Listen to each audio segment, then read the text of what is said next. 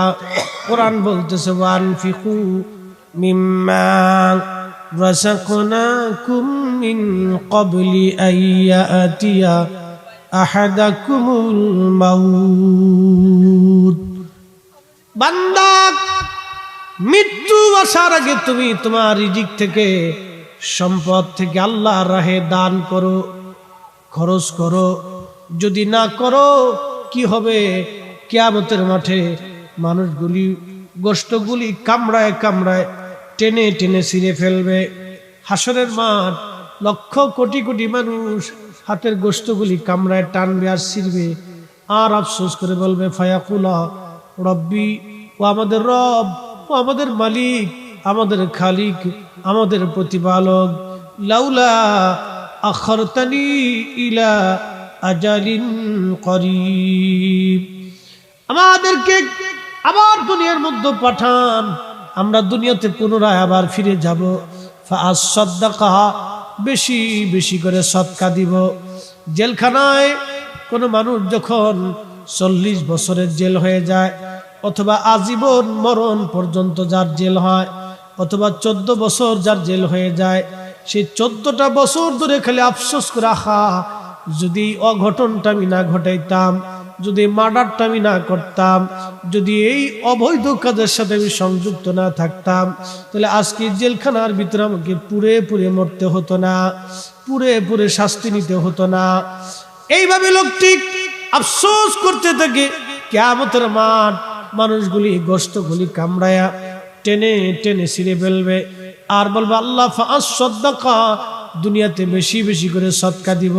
ওয়া আকুম মিনাস সালিহিন, নেককারদের অন্তর্ভুক্ত হয়ে আসব। আল্লাহ বলবে ফায়াকুলা রাব্বি লাউলা আখারতানি ইলা আজালিন করিব। এইভাবে যখন তারা কাঁদতে থাকবে, আল্লাহর কোরআন বলতেছে তখন আমার মালিক ডাক দিবে। আমি কি কোরআনে বলে নাই ওয়ালা ইউআখিরাল্লাহু নাফসান ইযা জাআ আজালুহা।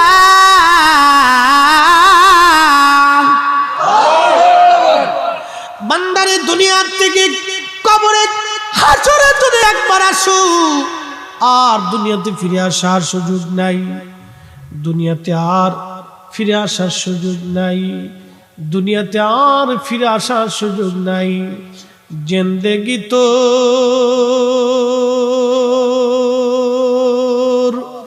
যাই রে ফাঁকি দিয়া রে সোনার জিন্দেগি তো যায় ফাঁকি দিয়া। ও আদম রে